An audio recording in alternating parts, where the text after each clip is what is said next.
ಕದಂಬ ಕಲಾಪೀಠದ ಅಧ್ಯಕ್ಷರಾದಂತಹ ಶ್ರೀಯುತ ಬಿ ವಿದ್ಯಾಸಾಗರ್ ಕದಂಬರವರು. ಸಾಹಿತ್ಯ ಪರಿಷತ್ತು, ಕನ್ನಡ ಸಾಹಿತ್ಯ ಕಲಾಕೂಟ ಹಾಗೂ ಸ್ಪಂದನ ಸಾಂಸ್ಕೃತಿಕ ಪರಿಷತ್ತು, ಕದಂಬ ಕಲಾಪೀಠ ಈ ಸಂಯುಕ್ತ ಆಶ್ರಯದಲ್ಲಿ ಈ ಒಂದು ಕಾರ್ಯಕ್ರಮವನ್ನು ನಾವು ಆಯೋಜನೆ ಮಾಡಿದ್ದೀವಿ.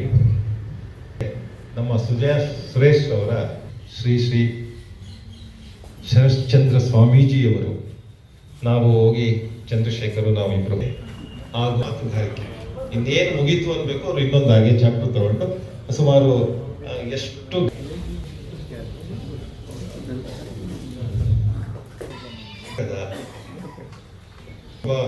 ಪತ್ರಿಕೆಯ ಕಾರ್ಯನಿರ್ವಾಹಕ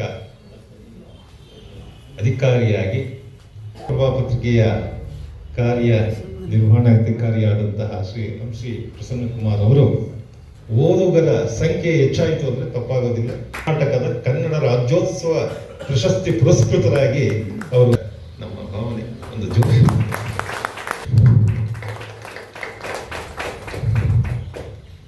ಹಾಗೆ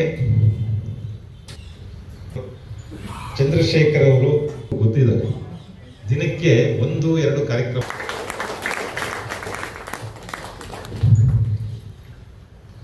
ಹಾಗೆ ನಮ್ಮ ಚಂದನ ವನದಲ್ಲಿ ಅವರ ಸಂದರ್ಭ ನೋಡಿದೆ. ಎಲ್ಲಿ ನಮ್ಮ ಸತೀಶ್ ಚೌರೇಗೌಡರು ಸಂಸ್ಥೆಯ ಪರವಾಗಿ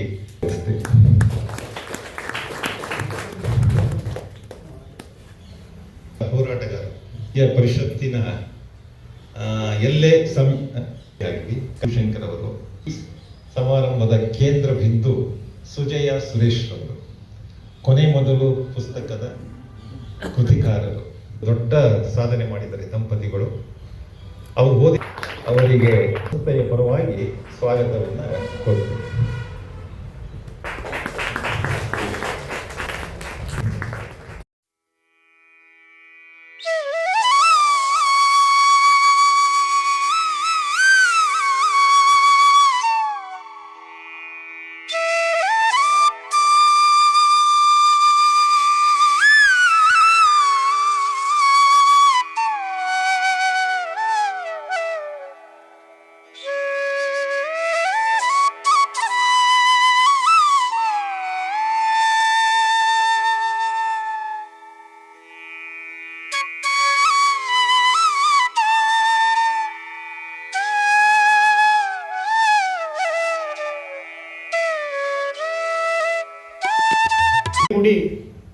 ಒಂದು ಕೊನೆ ಮೊದಲು ಎನ್ನುವಂತಹ ಒಂದು ಮಹತ್ವದ ಮತ್ತು ಅಷ್ಟೇ ಮೌಲಿಕವಾದ ಕೃತಿಯನ್ನು ಲೋಕಾರ್ಪಣೆಗೊಳಿಸುವಂಥ ಕಾರ್ಯಕ್ರಮದಲ್ಲಿ ನಾವು ನೀವೆಲ್ಲರೂ ಕೂಡ ಇಲ್ಲಿ ಸಮಾವೇಶಗೊಂಡಿದ್ದೇವೆ.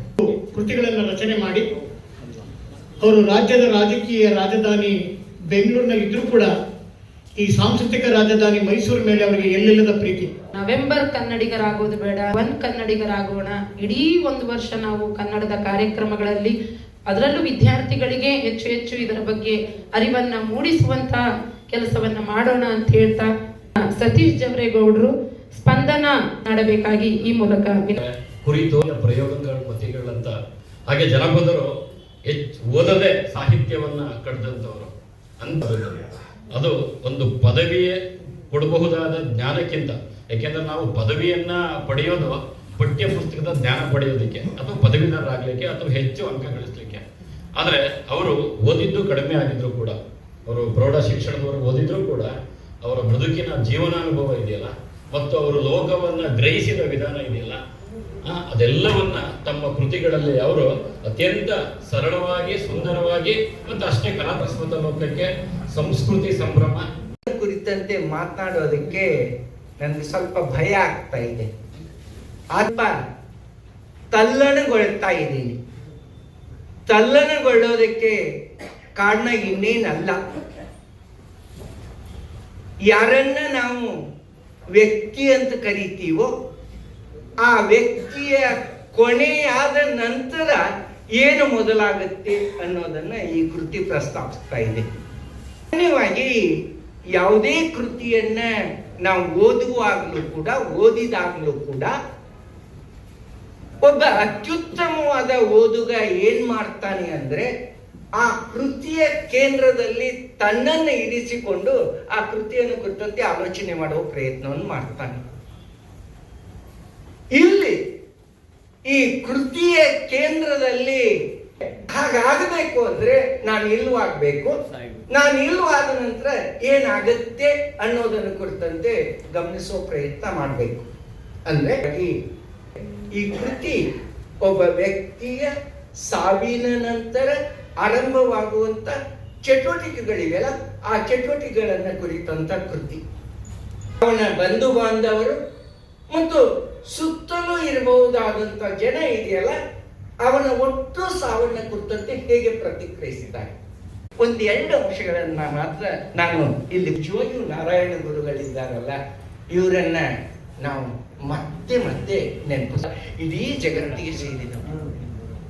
ಹಾಗೆ ನೋಡಿದರೆ ನಾರಾಯಣ ಗುರುಗಳವರು ಒಟ್ಟು ಸಮಾಜ ವ್ಯವಸ್ಥೆಯಲ್ಲಿ ಉಳಿದವರಿಂದ ಒಂದು ಸಮುದಾಯ ಒಳಗಾಗಿದ್ದಂಥ ಸಂದರ್ಭದಲ್ಲಿ, ಶೋಷಣೆಗೆ ಒಳಗಾಗಿದ್ದಂಥ ಸಂದರ್ಭದಲ್ಲಿ, ಮೌಢ್ಯ ಕಂದಾಚಾರಗಳಲ್ಲಿ ಬಳಲ್ತಾ ಇದ್ದಂಥ ಸಂದರ್ಭದಲ್ಲಿ ಧಾರ್ಮಿಕವಾಗಿ, ಆಧ್ಯಾತ್ಮಿಕವಾಗಿ, ಸಾಮಾಜಿಕವಾಗಿ ಆ ಸಮುದಾಯವನ್ನ ಎತ್ತಿ ಹಿಡಿಯುವಂತ ಪ್ರಯತ್ನ ಮಾಡಿ